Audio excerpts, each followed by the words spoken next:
Thank you all for your support of Indie Agency News. Let's meet an indie agency. Let's head out to New York and Los Angeles, as I understand it. These are our friends at Glow, a very, very, very interesting agency. Welcome and thanks for joining us. Thanks for having us, Doug. Let's kick off with some data points. Let's be all corporate and whatnot.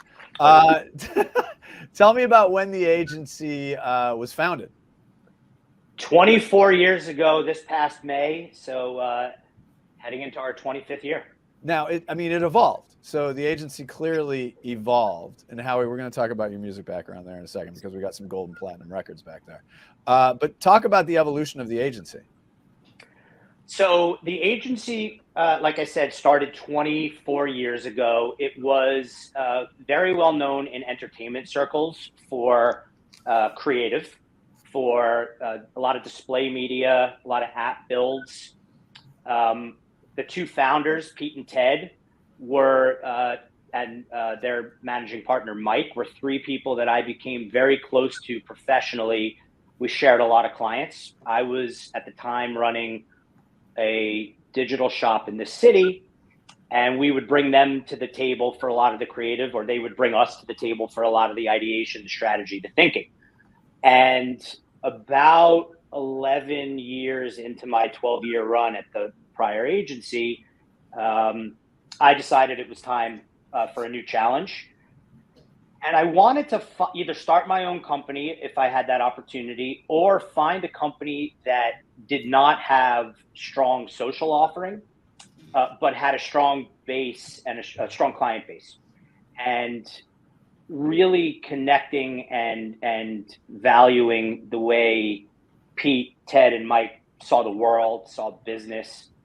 I thought it was a really good place for me to land if I could pull it off. Right. And we met early on and spent the next couple of months brainstorming and plotting.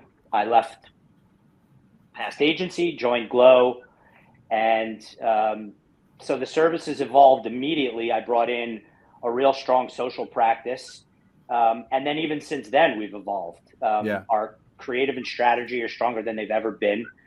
We built out departments that in the past we might not have had the opportunity to, PM an account as an example. We're one group. We split that, but yeah, we've evolved tremendously over the last 24, but the last 12 years too. Well, I think a lot of agencies have. Let's be honest. those that are still here, yeah. Right. So Ellie, Maggie. Now, Ellie, you're in Los Angeles. Yes, Maggie, where are you? I'm in New York, in Brooklyn. You're in Brooklyn. Okay, excellent. So every agency, and Howie's touched on this a little bit, every agency does a lot of things really, really well. But what would you say the agency is best known for? And I want to kick it either to Ellie or to Maggie on this one. I think, maybe we can answer in tandem, but I think a couple of things. I think creative innovation. I think, historically in the space, a lot of things that Glow's done, a lot of award-winning work that really pushed technological creative boundaries. I think in more recent years, I think really interesting creative thinking, fandom building. Glow's behind a lot of revivals of fandoms for shows and IPs. You might not be familiar that it was Glow, but I think really just getting to the heart of what drives fandoms, what makes people feel things, what makes people interested in things, whether it's a show or a movie or a product, and then finding a way to tap into that culture or subculture and then really successfully marketing that in a creative way. Maggie, what do you have to add to that? I mean, obviously I co-sign everything that Ellie just said, but I also, what really attracted me to the agency was just, how core relevance is to what we do. I think, it's an agency that's had its roots, yes, in a lot of social, a lot of entertainment, but essentially all of that, to me, what that means is that you basically have to earn people's attention. So it's become, a really powerful, creative, culturally, driven place that makes really cool work. Yeah. And we've touched on a couple of things. So you talked a little bit about the core. But what would you say are 3 core strengths if you had to kind of go rat-a-tat-tat? That's a jump ball. Whoever wants to grab that. I'll take it. Go for it.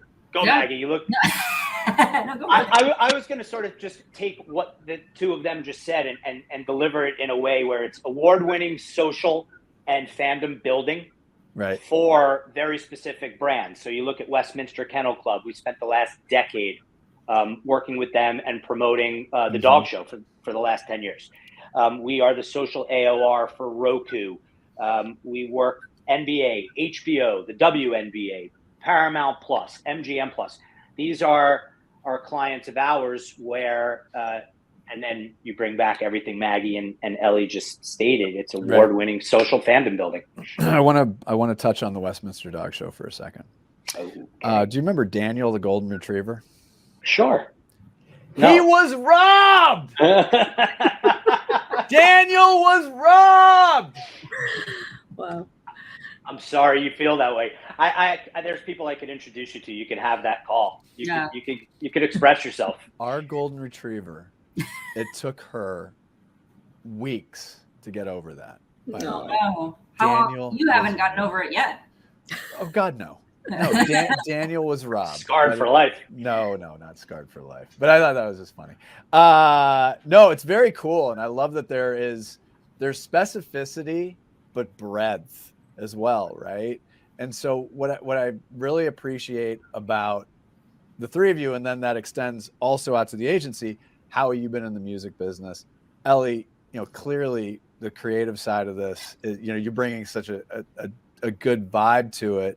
And then honestly, the LA thing mixing with New York is great. And then Maggie, strategy, whew, that's no easy feat, especially in specifically where you are living right now, especially in entertainment.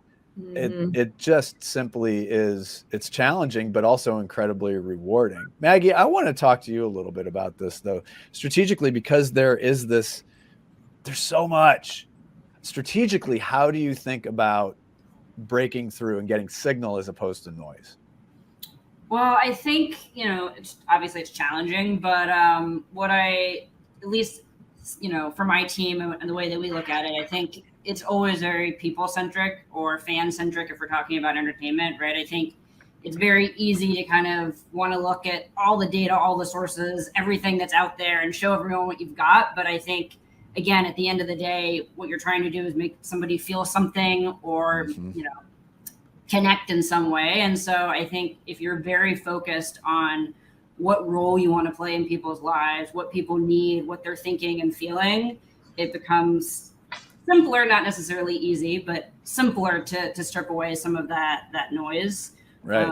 I think what attracted me to Glow and what, I really love working with this team is that, as an independent agency, a small agency, I think we don't have to follow any of the rules of like, you need to do it this way or that way. I think every time it's very, what is the problem at hand and what is the best way to get to it? And I think you can be more creative. You can, mix and match things that I really enjoy. Right. And that's a good professional segue that I like into why you love being indie. So Howie, behind you, like I mentioned, you've got these gold and platinum records. You worked in the indie label space a lot. So you have lived in the independent space for a long time. Why is it, why is being an indie important to the team and to being clients? And what did you bring in from your experience in music that you lean on? Because there are certain things when we go through our career. I was a morning show producer in radio. There are times I instinctively fall back on that and it becomes a reflexive thing. What were some of the things that you brought in as an independent music professional and how it informs the agency? I think I was very driven by throwing ideas at problems, not throwing dollars at problems. So you really need to dig in and figure it out. I would say that that's something that I brought with me. And then the other thing for sure was my passion for fan base, my passion for, I look back at the artists that really inspired me as a kid growing up listening to music. And you had your one-hit wonders, you had, bands that people were fans of a song or two, and that wasn't really what I was interested in. I was much more interested and began to follow bands that had a lot more to them, and that was community. So when I look at social platforms today, in a way, it's the parking lot at the Grateful Dead show. Right.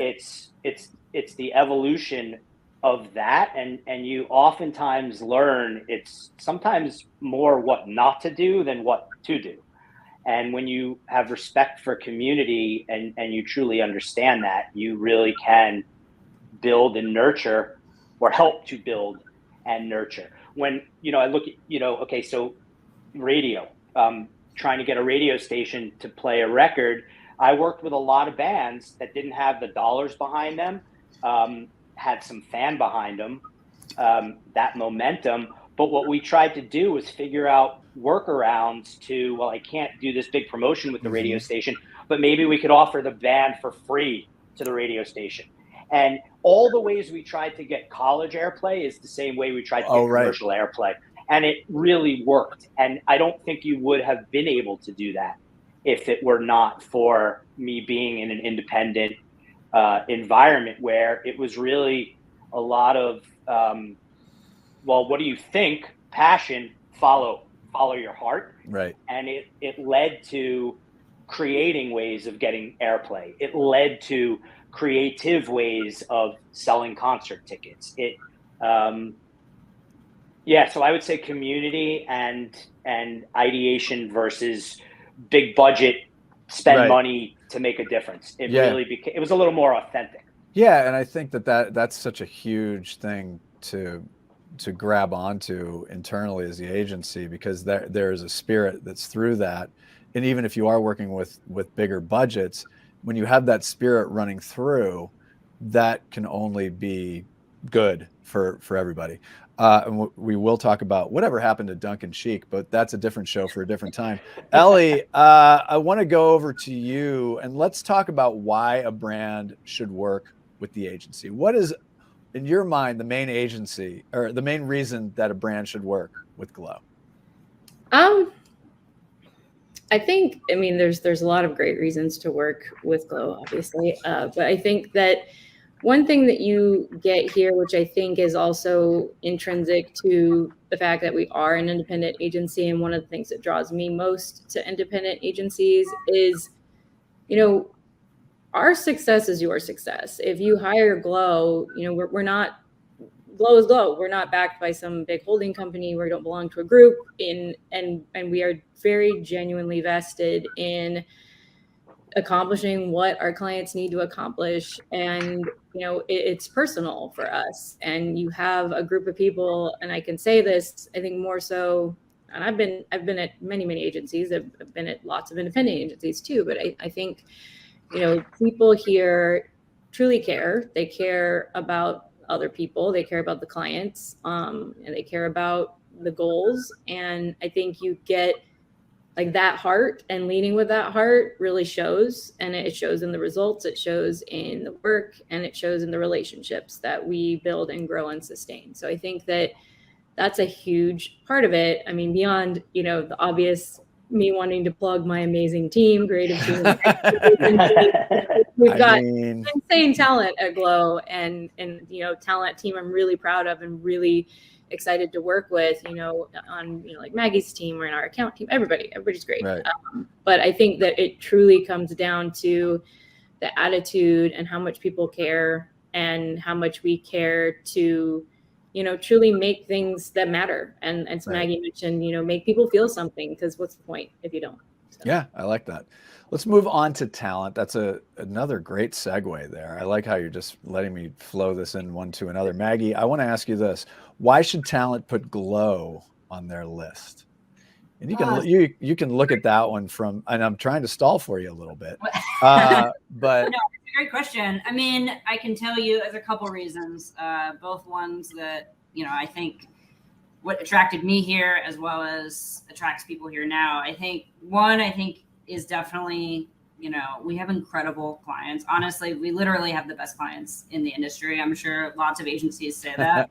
I think it's actually true with ours because of all the things that we work on are the things that we all love to watch at home as well. But then, on the other side, I think, no two briefs look the same on what we work on. So you're going to have the chance to work on, all kinds of different things, something that you wouldn't get a chance to somewhere else, which I find just very creatively stimulating, right? Which is that anytime, we're the type of agency that our clients come to saying, we don't know how to figure this thing out, but can you help us with a solution to X problem? And you get to work on that. But then next month you might be on something completely different. So, if you're someone that is, creative, entrepreneurial, and want to work on stuff that matters, that's, I feel like Glow's the place for you. I like that. I like that point of view. Can I add to that? Yeah. You can. Yeah. It's Doug's show. I don't want to. Whatever. No, it's your show. Away from. I think that when you look at we're looking for talent with a real entrepreneurial spirit, right? And when you find people with an entrepreneurial spirit, at least in my experience, they don't want to come in with everything dotted and crossed. They really want to put their name on something. So we have really made an effort to have policies and structure, but not too many and not too much, so that you can come in and create that. And I think that really attracts a certain type of person. It retains a certain type of person. And it really encourages that person to just be them, let your freak flag fly. And I think that is what's given us a collection of some awesome people to work with different points of view and all that. So it helps on the marketing side. But if I were somebody looking at a place to go, which 12 years ago I was, right, it really inspired me to create a shop that allowed people to come in and make a difference, bigger, more than just executing flawlessly the campaign that you've put together, but really have a say in the direction the agency goes. Speaking of flawlessly, you just flew through that term, let your freak flag fly. with aplomb. I never thought I'd say that word at all. Final question, and this is a bit of a thought exercise. You can all answer this. One of you, some of you can answer this. You have great clients. Maggie has made that very, very clear. Now, that said, which marketer do you want to give a shout out to? It could be an existing client, or it could be a client that maybe you want on your radar. I'm going to jump ball this one. Who wants to take that one first? Or do I have to nominate somebody? Oh, Maggie. Oh, Maggie's going first. It's fantastic. Right. Well, the one that's always been on my list, and it's more of like a league, as I keep saying, the WSL.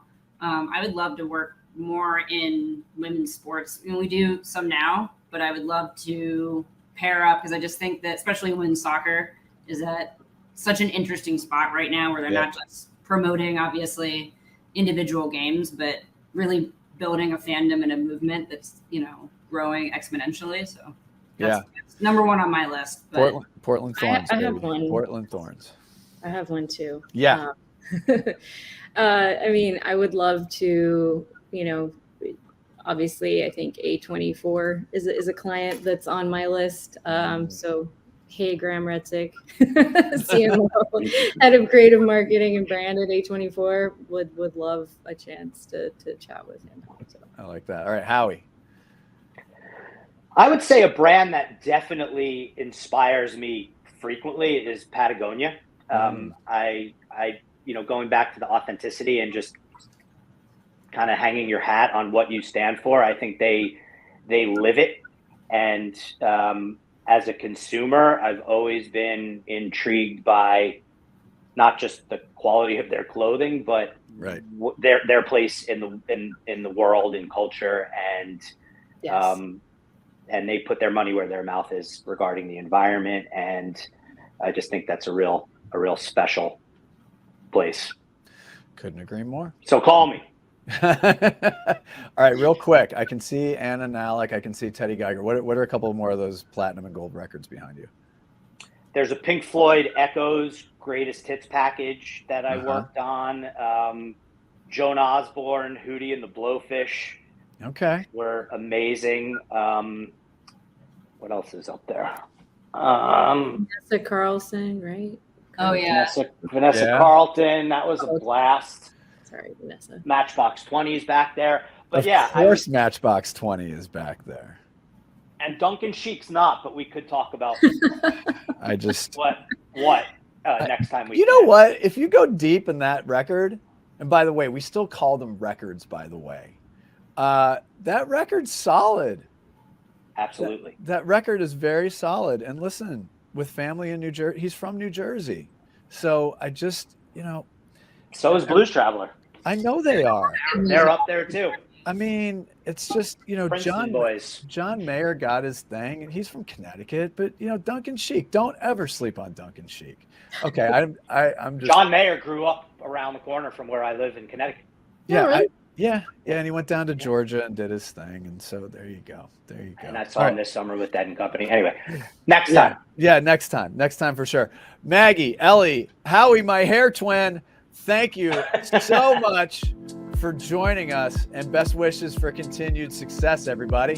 Thank you Right so back at you, Doug. Thanks so much.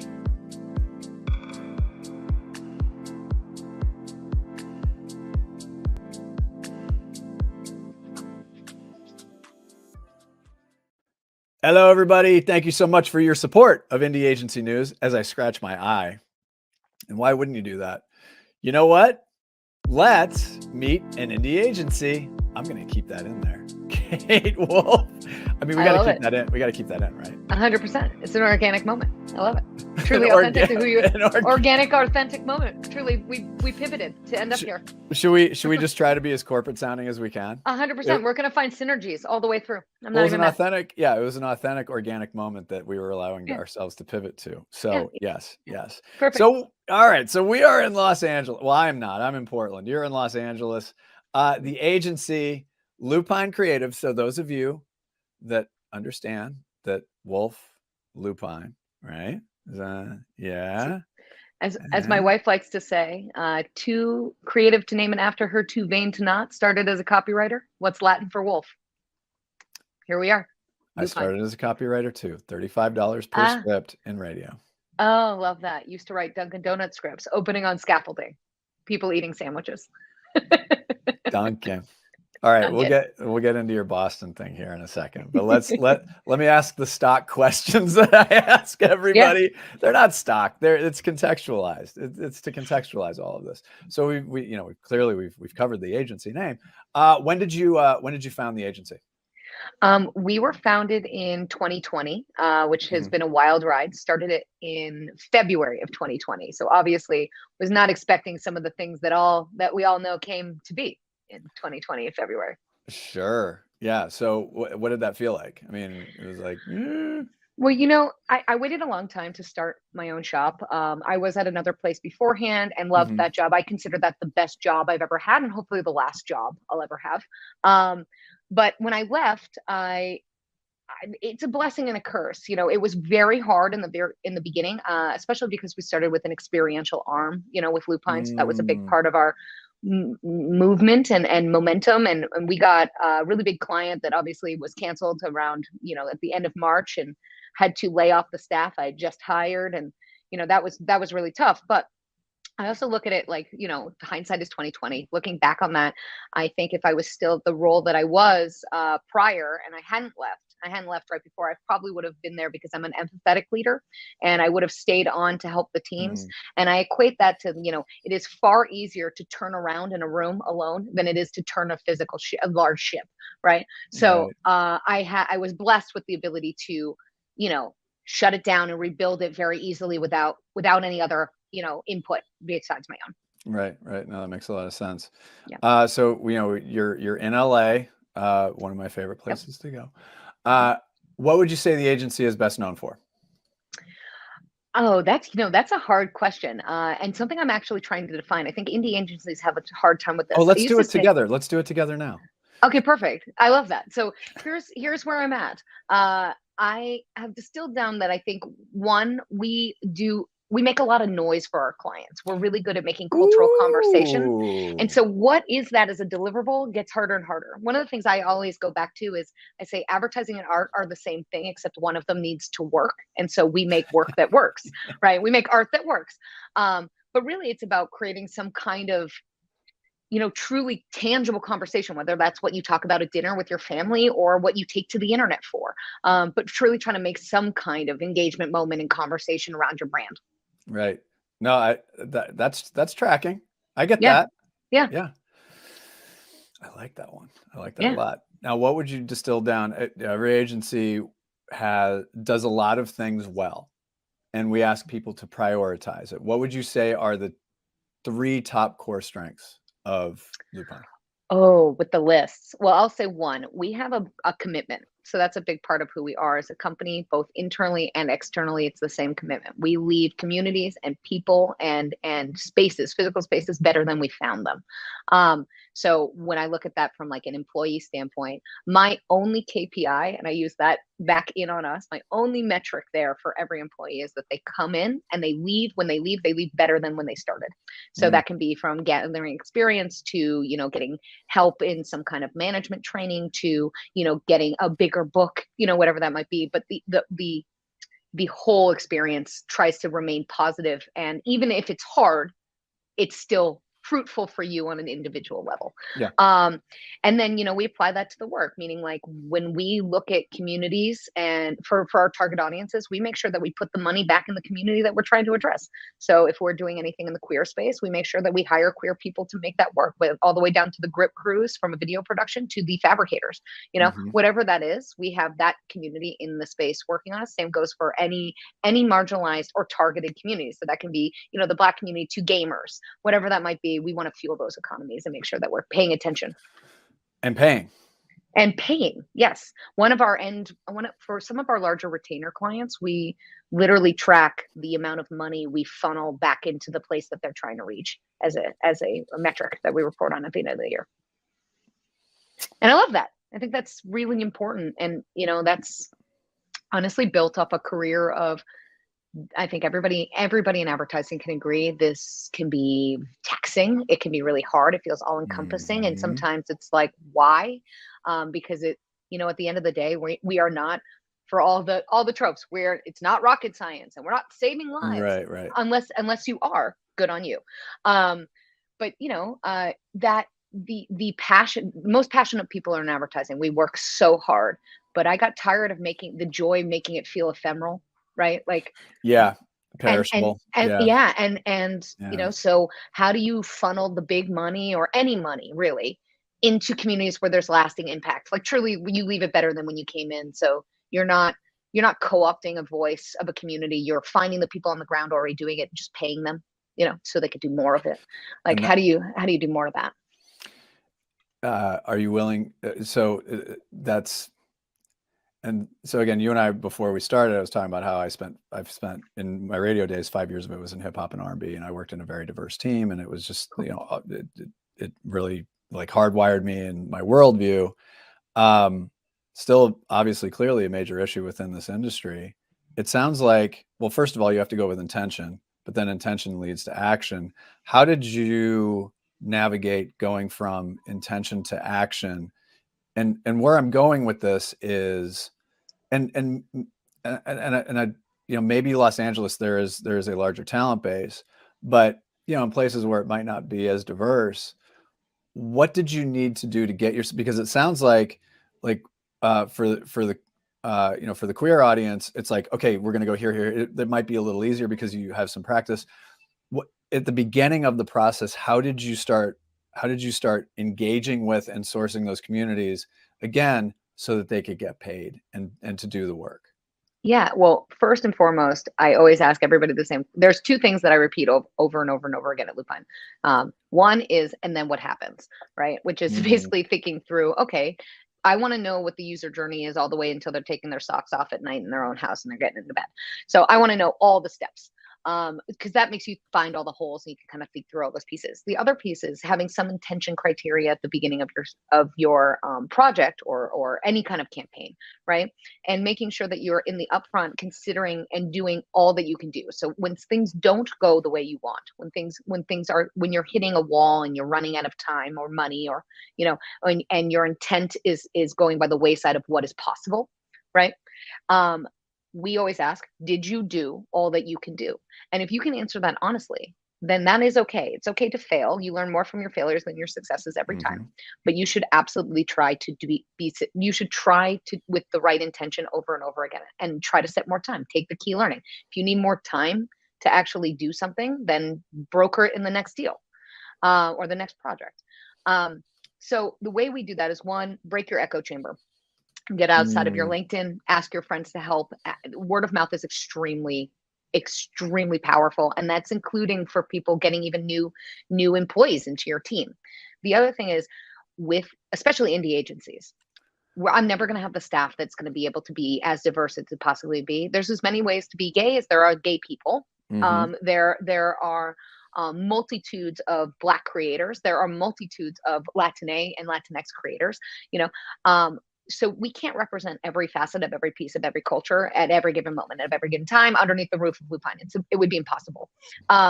So what we do is we factor in things like, when we run a multicultural initiative that's year long, I hold money to bring in contractors to diversify the voice continuously throughout the year. We call it the bullpen.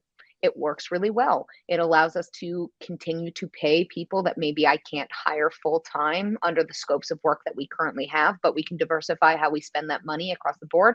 And I don't need to have a body full time if I'm looking to get somebody that, at one time or another is representative of different communities. Right. Yeah. So it's about intention, really, just making sure that you're being strategic in how much you can do. And if perfection is the horizon, which is a line that recedes as you approach it. So, yes. Right. Yeah. I have a feeling you may be getting some emails from people, and this is a good thing, that may want to pick your brain on this. Yeah. Because it sounds like you've built system, and look at my hair, but I do like systems and processes. Yeah. So yeah, and it sounds like you've built systems and processes that really perform very well here. We have, and that's helpful because I am not an expert on all things multicultural, and I'm surely not an expert in things on all things diverse. I am a expert in terms of queer marketing and things like that, or at least I'm trying to be, and trying to better myself with as much education and as many studies as I could possibly commission on the do the work side of my life, which is an organization that I co-founded with Graham Nolan, and it's designed to create representation and share a voice and hold brands accountable for supporting queer initiatives and creating queer representation and mentorship. So that's something that I can play in, but I can't play in every single space. So what I do is I bring in diverse thought, and everybody's lived experience changes the way you look at the world. So having those voices, like when we do our creative process at Lupine, we hold a yes and. A yes and is not designed for everything to be perfect and you walk out with fully fledged concepts. No, concept career creatives know how to make a concept, but everybody can have a good idea, a good thought. Doesn't make it actionable from a marketing standpoint, but it can be an input, could be a warm lead, And so when we do briefings, the whole company, if you have bandwidth, you get your ass in that room, and it's fun. And it is positive. And the objective is 1 hour of brainstorming that is the gasoline in the tank of the team that moves, to actually finish the brief. But it makes everybody feel like they're a part of it. And also we get really diverse lived experiences and lenses that I wouldn't be able to conjure myself, for sure. Right. No, makes 100% sense. Yeah. Let's go to why you love being indie. Why is it important to your team to be independent? I love being independent. I am not driven by money. I'm driven by autonomy. That has always been my personal journey. You can ask my parents. It's always been the thing. I just want to be able to have a say and a real say. As my friends will say, I never not have an opinion I don't like. So, right. But I do think they're not enough female owned agencies. female funded, female owned. We're a limited rare breed, which is so incredibly sad because we make great leaders and great creative thinkers.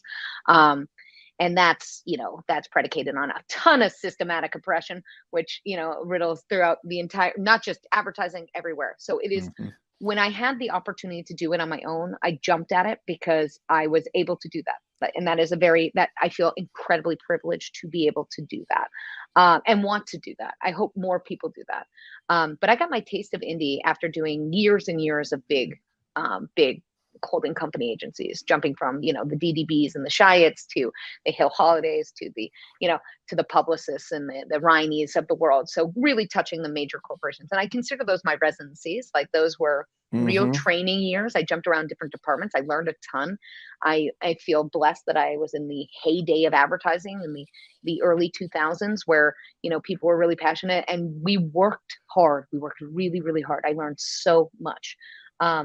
But the second I jumped to indie, the second I went to my first one, I went, oh, this is creative without some of the sandboxes and handcuffs that come with large scale companies and the bloat and the ego. And I'm no longer training, I'm running. So this is a place I want to be. And I think I can build it in a different way. And I started that's when I got the spark, the inferno to say, maybe this is something I want to do, want to own. Prior to that, nobody goes, I want to own Omnicom. I don't know. Seems crazy. Seems like a lot of work. And we get mugs made with that. It seems like a lot of work. It seems like a lot of work. Right. What's the main reason a brand should work with you and your agency? We're good people, I think. Right. I mean, here's the thing. Every agency is going to come up with some log line of why they should be sold. But what's real about our industry is the people make the work and the people move around. So my objective here is to find like-minded entrepreneurial spirits. I call them delightful weirdos. Yep. To bring into this pack. And when they leave better than they came in. It's not a cult. It's not, it's okay to leave. Right. It's okay. We're not a family and we're not a cult. We're a community and you can come in and out of it. And as long as we can maintain the culture, which is, in my opinion, a thing that the agency or administration does not provide to the agency. The culture of an agency is an agreement made by the team and employees of it on an everyday basis. So when you get a new employee, your culture changes because they're adding new inputs. So you find the right sauce, the right mix that makes up the people that can maintain the thing that you want. That's the thing that brands will be gravitated towards. And the other thing, and most importantly, is be accountable. So when you fail, own up to it. When you succeed, celebrate it. Your Boston came out a little bit there. Yeah. Well, it's not a cult. It's not a cult. That's how does how does your Boston sensibility play into the way that you operate? And I mean, and I'm not trying to be monolithic about Bostonians. My family's from outside Philly, so take it how you want, I suppose. But there tends to be, in my experience, some no nonsense, a little bit of good-natured, a good-natured poke in the ribs, and probably 40% of the people are named Sully. So how does that inform the way that maybe your worldview is, especially being in Los Angeles, which is, Lakers town, and you're a Celtics fan? What are you trying to say? You're trying to say that if I'm from Boston, there's some problem with that? No, clearly not. Clearly not. I am. There's a hardness to people from Boston, and I think that comes from extreme cold weather. Right. It's very. One thing I do get a lot of is somebody meets me. I've lived in Los Angeles for 13 years. I love LA. I'm never leaving. The sun is a real thing. I do get a lot that immediately after meeting me, you don't seem like you're from LA. I don't even know what that means. It just means that I'm more direct. And I think that's an East Coast thing. My directness has always defined the way I lead, which is polarizing. For some it is kindness and clarity being, I will tell you exactly what's happening. And you can say really hard things and be kind. You can say things like, you like in this project you underperformed, and here's why. And then you give feedback of why, so it's actionable. Feedback, net constructive criticism outside of anything constructive or actionable is unhelpful. Of course. It needs to come with some kind of action. So you can do those things. Some people don't like that. But it is something in my personality that, I think helps us. Right. It definitely helps at least some of the people that have worked with me in the last 10 years grow and helped me grow. Yeah. And so, I think if you're done iterating, you should be dead. So, I'm learning every day from every person. And I can be direct about that. My Bostonianness it can fill a room. I have a big personality. That's who I am. I mean, and 2 pugs. That'll do it. Yeah. And I will say some of the best food on the planet is in Boston. Let's be honest. Thank you. North End. Oh, yeah. Actually, good. Yeah. Yeah. So I'm half Italian. And so we go on the North End all the time. Forget it. So Mike's are modern pastry. It's a real question. Mike's. Oh, Mike's. Twist. See, I'm a Mike's cannoli girl. Yeah. But modern pastry, I think, is older. They have the better family. They got the better tiramisu. They got better. I know. Like the squishy cakes. Yeah. Mm-hmm. Yeah. Yeah. Mm-hmm. You know. Yes, I do. Now I got to get back there. Yeah. Is your wife in this business? Oh, absolutely not. Otherwise. Oh, good. Okay. Absolutely not. My wife is what I like to call a real person. She is the reason why we're in Los Angeles. We moved here 13 years ago when she got residency at LA County Hospital to work in both the med and pediatrics. And she does a lot of medicine for the incarcerated, homeless youth, and trafficked folks of Los Angeles. So she does really, really intense things, which actually has helped me quite a bit from a leadership standpoint. Because, when I, cut to, 13 years ago, I would be coming home saying things like, how many people need to read a PowerPoint to not make me look like an idiot, And she would say things like, oh, I had a really hard day. A couple people died. And I'd be like, so we're getting Thai food and I'll rub your feet. Right. So it puts things in perspective when you're freaking out about, a Holland America print ad, and what you're dealing with is what is high octane, high intensity, but maybe not consequence. Right. So that helped me a lot, which is, it's not precious. It's passionate. Yeah. And they're different things. Yeah, very much so. Last question, which is a little bit of a thought experiment. Whether this is a current client or a client you'd like to work with, which CMO or marketer would you like to say hello to? Oh, that's tough. Yeah, I know. Right? Which CMO or marketer? Don't start rattling through. Don't just start. No, I won't. I'm so here I got a good one. Yeah, All right, go ahead. I would like to meet Omar Johnson. Now, I know he's been out of the game for a while, but I actually would be really interested to talking to him, only because one of his quotes has really stuck in my ribs forever, and it is something that I think about all the time, and it definitely influences how I think here at Lupine, which is, an insight isn't an insight if it's found at the second half of dinner. An insight is an insight if it's found on the internet, because everyone has it. An insight is found at the second half of dinner. And I have loved that. I've really gravitated towards that, which is spend time in the communities you're trying to reach and actually understand what you're looking for. It's, if you can Google search it, it's accessible. So what is something that isn't accessible to most that you can really pull from? And while he's no longer, I know he jumped to Apple after Beats and all that fun stuff, but I would really like to meet him at some point. I like that a lot. Yeah. That. All right. Actually, I have a bonus question. Okay. Who do you got for the Stanley Cup next season? Oh, well, Brad Marchand just became the captain, so I'm going Bruins all day long. Against? I would love to see a Bruins Avalanche game to bring back my childhood, but always Penguins. I'm always down for a Penguins game. All right, so I'm a lifelong Philadelphia Flyers fan, but they barely exist at the moment. I'm gonna say Seattle Kraken against the Bruins, Kraken in 7. Okay, I'm down for that, but the Bruins will come out on top. There will be wagering. There will be Yeah. wagering. Kate, I will tell you this, not just our friend Graham, but other people said you're going to love Kate. And yeah, I do. I'm so glad that you joined us Thanks, Doug. and had a great time. We'll definitely see you in Los Angeles when I make my way down. Come on up to Portland sometime. Come on up. Come Done on and up. done. Yes, but thank you so much for joining us and best wishes for continued success. All right. Thank you. Thanks for having me.